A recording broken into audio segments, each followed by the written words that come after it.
सो दोस्तों welcome to money stocks. तो ये वीडियो के अंदर हम लोग बात करने वाले हैं मल्टीपल स्टॉक्स के बारे में। तो चलिए सबसे पहले हम लोग डिस्कस करेंगे बजाज फाइनेंस के बारे में, जहां बजाज फाइनेंस के अंदर आज के दिन ऑलमोस्ट हमें 2% तक की तेजी नजर आ चुकी है। आपको पता होगा मार्केट के अंदर एक बियरिश मोमेंट हमें आज के दिन नजर आया, एक गिरावट नजर आई। लेकिन इस गिरावट वाले माहौल के अंदर बजाज फाइनेंस के अंदर दोस्तों 2% तक की तेजी आ चुकी है। तो आप समझ सकते हो कि बजाज फाइनेंस के अंदर कोई ना कोई ऐसे अपडेट्स होगा, कोई ना कोई ऐसी खबर होगा जिस वजह से ऐसे गिरावट वाले माहौल के अंदर भी हमें तेजी आई है। बेसिकली कंपनी बहुत बड़ा है दोस्तों, जिसका मार्केट कैप हमें 4.5 लाख करोड़ के आसपास नजर आ रहा है। यानी कि आप समझ सकते हो इतनी बड़ी कंपनी के अंदर हमें 2% तक की तेजी आया है ना, तो जरूर कोई ना कोई अपडेट्स होगा। यस, 100% कंपनी के अंदर बहुत अच्छा खासा अपडेट्स है, जिस अपडेट्स की वजह से बजाज फाइनेंस को आज के दिन नहीं बल्कि आने वाले फ्यूचर में भी बहुत अच्छी खासी बेनिफिट्स हमें मिल सकते। अभी आपको पता होगा बहुत दिनों पहले हमने बजाज फाइनेंस के बारे में दोस्तों डिस्कस किया था। जब भी बजाज फाइनेंस के बारे में हम लोग डिस्कस करते हैं ना, एक ही न्यूज़ में आपके साथ शेयर करता हूँ, एक ही अपडेट्स में आपके साथ लगातार देता हूँ कि ये निवेश करने का सही मौका है। और ऐसे मौके को अगर आप अभी निवेश नहीं करेंगे तो आने वाले फ्यूचर में बहुत ज़्यादा पछताने वाले हो। क्योंकि इससे पहले जो वीडियोस के अंदर हमने बात किया था उसके अंदर हमें ब्रोकरेज फर्म के द्वारा टारगेट दिया गया था। कई सारे ब्रोकरेज फर्म का मानना है कि बहुत ही जल्द ये कंपनी 9,500 रुपये तक का लेवल्स हमें अचीव कर सकता है।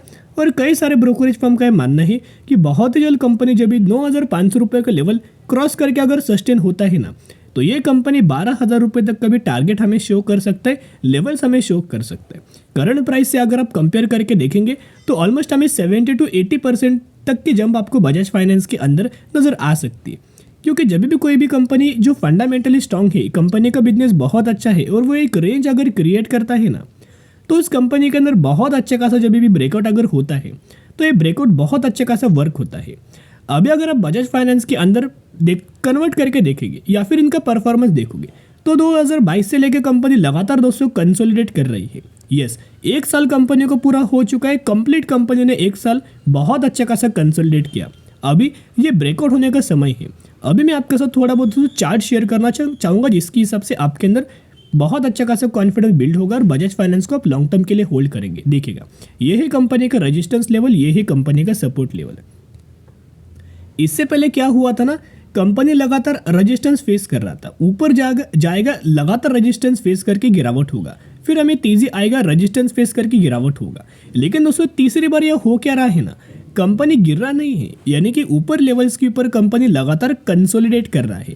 जो भी कंपनी रेजिस्टेंस लेवल्स के आसपास हमें कंसोलिडेट करता है ना, उस कंपनी के अंदर बहुत ज़्यादा चांसेस होता है कि यहीं से कंपनी के अंदर एक ब्रेकआउट हमें बहुत जल्द आपको नज़र आ सकता है। अगर कंपनी को गिरना होता तो यहीं से कंपनी गिर सकता था दोस्तों, लेकिन यहाँ से बिल्कुल भी बजाज फाइनेंस के अंदर गिरावट नहीं हुआ। कंपनी रजिस्टेंस लेवल्स के आसपास हमें खुद को होल्ड कर रहा है। तो आप समझ सकते हो यहाँ से बहुत जल्द एक ब्रेकआउट आएगा और जब भी आएगा बहुत ही कम लोगों के पोर्टफोलियो के अंदर हमें बजाज फाइनेंस ही अवेलेबल होगा। और जो लोग इस कंपनी के अंदर खरीदारी करने की सोच रहे थे उन लोगों को बिल्कुल भी बाद में मौका नहीं मिलेगा। तो चलिए अपडेट्स क्या है, ये अपडेट्स है ना बहुत ज़्यादा पॉजिटिव है और आज के दिन का ये अपडेट्स है। आप देख सकते हो 2 जनवरी जो कि 3 बजे के आसपास हमें अपडेट नजर आ रहा था। एकदम फ्रेश अपडेट्स के बारे में हम लोग बात कर रहे हैं। देखिएगा, the Bajaj finance extend completion date for acquisition of 26% stake in Pennant technology. यानी कि कंपनी के अंदर बजाज फाइनेंस ने क्या किया है, 26% तक का स्टेक हमें खरीदारी किया है। एक बहुत अच्छा खासा एक्विजिशन किया गया है जिसका बहुत अच्छा खासा बेनिफिट हमें बजाज फाइनेंस को आने वाले फ्यूचर में मिल सकता है। अभी इसका जो बिजनेस है ना वो बजाज फाइनेंस से रिलेटेड होगा। तो कहीं ना कहीं बहुत सारे ऐसी कंपनीज है ना, जो बड़े बड़े कंपनीज क्या करता है दोस्तों, छोटे छोटे कंपनीज को खरीदारी करता है। आप Wipro company, Infosys company, Motherson Sumi company, ऐसी कंपनीज का अगर आप एग्जांपल देखोगे, and Reliance company. Yes, Reliance का दोस्तों नाम कैसे हम लोग भूल सकते हैं। इन कंपनीज का टारगेट्स क्या होता है कि छोटे छोटे कंपनी को कैप्चर करना, एक्वायर करना और ये छोटे छोटे कंपनी से काम करके पूरा लेना। तो ये जो छोटे छोटे कंपनी से जितना रेवेन्यू ज़्यादा क्रिएट करेगा वो हर एक कैलकुलेशन उसी कंपनी के अंदर नजर आएगा। फॉर एग्जांपल बजाज फाइनेंस के द्वारा इतने सारे एक्विजिशन किए गए हैं, सही बात है।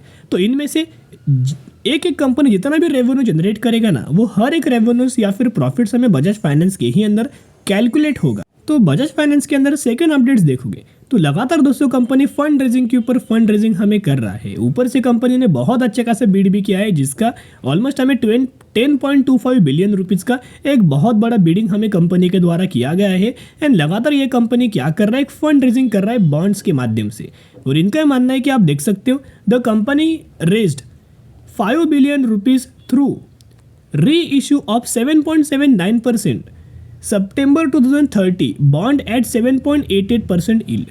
तो कहीं ना कहीं अगर आप देखोगे, जितना ज़्यादा कंपनी फंड रेज करेगा ना, उतना ज़्यादा कंपनी के अंदर पॉजिटिव न्यूज़ साबित होगा, पॉजिटिव अपडेट साबित होगा, कंपनी के लिए बहुत ज़्यादा पॉजिटिव माहौल बनेगा और इसके द्वारा कंपनी एक अच्छा खासा परफॉर्म आने वाले फ्यूचर में करेगी। अभी देखना, अगर आपने प्रीवियस का वीडियो चेकआउट नहीं किया है ना, तो उस वीडियोस के अंदर हमने ये चार्ट में आपके साथ शेयर किया था कि बजाज फाइनेंस का है ना जो चार्ट बहुत अच्छा खासा करंटली बाइंग करने का मौका है। देखिएगा, बेसिकली दोस्तों येलो लाइन इंडिकेट्स क्या करता है, ये हर एक वीडियोस के अंदर हम लोग एनालिसिस करते हैं और इसके जो मूविंग एवरेज के आसपास जो एनालिसिस है ना, इसका एक्यूरेसी 70 से लेकर 75% तक की एक्यूरेसी है।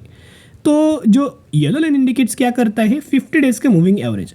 ग्रे लाइन इंडिकेट्स क्या करता है, 200 डेज का मूविंग एवरेज। तो कहीं ना कहीं जब भी कंपनी 50 डेज के मूविंग एवरेज के आसपास आएगा, 200 डेज के मूविंग एवरेज के आसपास आएगा ना, तो सपोर्ट लेगा। तो यहाँ आप देख सकते हो, इससे पहले गिरावट हुआ, 200 डेज के मूविंग एवरेज के आसपास सपोर्ट लिया। सेकेंड बार गिरावट हुआ, 200 डेज के मूविंग एवरेज के आसपास सपोर्ट लिया। और जब कंपनी इस लेवल्स के आसपास आया था, मूविंग एवरेज के आसपास आया था, इसी वक्त हमने बात किया था कि यहाँ से एक रिवर्सल नजर आएगा। और ये रिवर्सल इतना नजर आएगा ना कि शॉर्ट टर्म में कंपनी 8,000 रुपीज़ तक का टारगेट आपको अचीव करके देगा। देखिए, यहाँ आया था, टारगेट अचीव करके दिया, फिर यहाँ कंपनी आया, फिर 8,000 रुपीज़ तक का टारगेट अचीव करके दिया। और एक बार कंपनी रेजिस्टेंस को अगर ब्रेक करके ऊपर सस्टेन हुआ, तो सोच सकते हो कि 12,000 रुपीज़ तक का टारगेट कंपनी अचीव करके दे देगी, तो जिसके द्वारा बाय ऑन स्ट्रेटेजी अप्लाई करके लंबे समय के लिए होल्ड करना।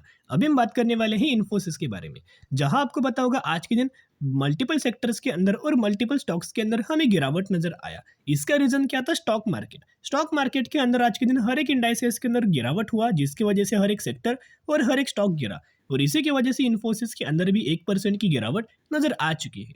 अगर आपने मॉर्निंग्स के सेशंस के अंदर देखा होगा तो 2-2.5% तक की गिरावट था। लेकिन क्या है ना दोस्तों, धीरे धीरे करके कंपनी ने अच्छा खासा हमें रिकवरी किया हुआ है। तो इन्फोसिस की अगर बात की जाए, तो ऑलमोस्ट हमें कंपनी के अंदर आज के दिन भी एक बहुत बड़ा अपडेट्स है, जो कि कंपनी के लिए कोई पॉजिटिव अपडेट्स नहीं है, बल्कि एक नेगेटिव अपडेट्स है।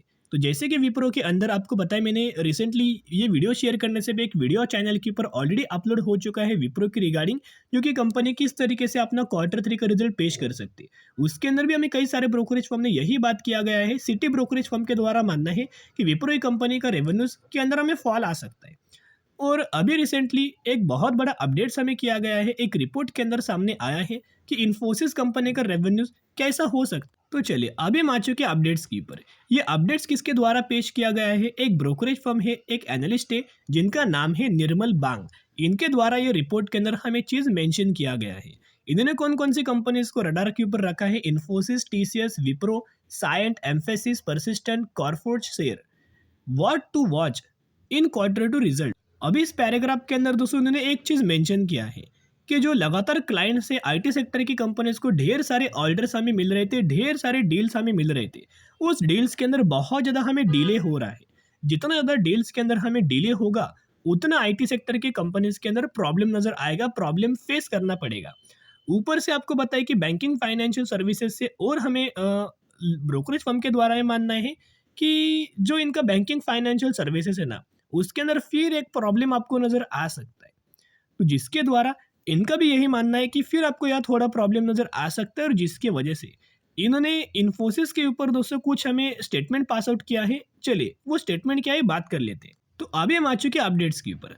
यहाँ अगर आप देखोगे तो इनका मानना है कि इन्फोसिस कंपनी का जो रेवेन्यूज है, उसके अंदर ऑलमोस्ट हमें 1.7% तक की क्वार्टर बेसिस गिरावट हो सकती है। विप्रो इस कंपनी के अंदर 2.7% तक की क्वार्टर बेसिस गिरावट इनके रेवेन्यूज के अंदर नजर आ सकती है। शार्प फॉल हमें नजर आ सकता है, शार्प डिक्लाइन नजर आ सकता है, ऐसा इनका मानना है।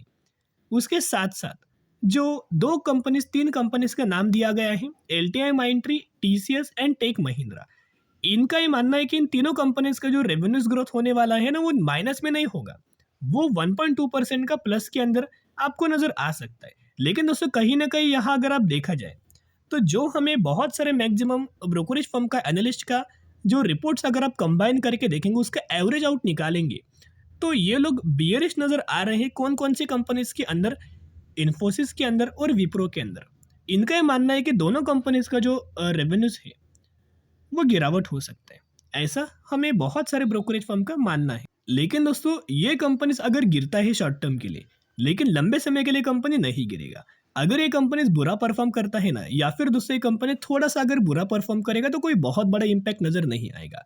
लेकिन अगर रेवेन्यूज के अंदर बहुत बुरा अगर कंपनीज इंपैक्ट करेगा, मार्केट की एक्सपेक्टेशंस को फुलफिल ना करे, तो जिसके द्वारा गिरावट हो सकता है। और ऑलमोस्ट मार्केट का एस्टिमेट्स अगर कंपनी फुलफिल करेगा ना, तो बिल्कुल भी दोस्तों गिरावट नहीं होगा। अगर मार्केट को ये चाहिए कि ये कंपनीज ने 5,000 करोड़ का ये करना चाहिए, यानी कि 5K करोड़ का एक रेवेन्यू जनरेट करना चाहिए, और इन्फोसिस ने अगर रिपोर्ट किया 4.99 थाउजेंड करोड़ का, तो आप समझ सकते हो कोई गिरावट नहीं होने वाली। ये ऑलमोस्ट हमें सिमिलर तरीके से माना जाएगा और कोई ज़्यादा गिरावट हमें इन्फोसिस के अंदर नहीं होगा।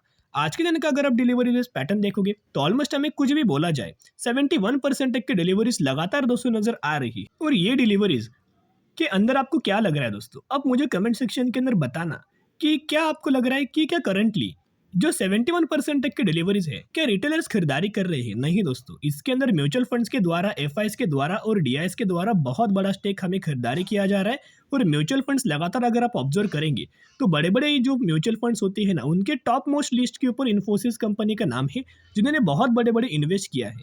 तो ये डेटा के अंदर भी देखोगे तो 140 म्यूचुअल फंड्स की बाइंग एंड 84 म्यूचुअल फंड्स की सेलिंग आई। एंड इससे भी अगर आप रेवेन्यूज का डेटा देखोगे इन्फोसिस का, तो इससे पहले भी कोई कंपनी ने क्वार्टर ऑन क्वार्टर को बेसिस कोई बहुत अच्छा खासा रेवेन्यू जनरेट नहीं किया।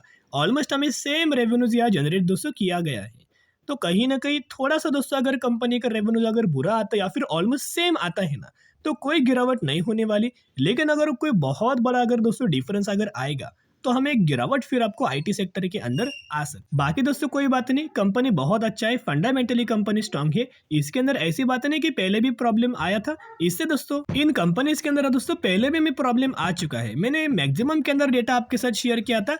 मैक्सिमम के अंदर दोस्तों कंपनी के अंदर बहुत बार पहले गिरावट हो चुका है।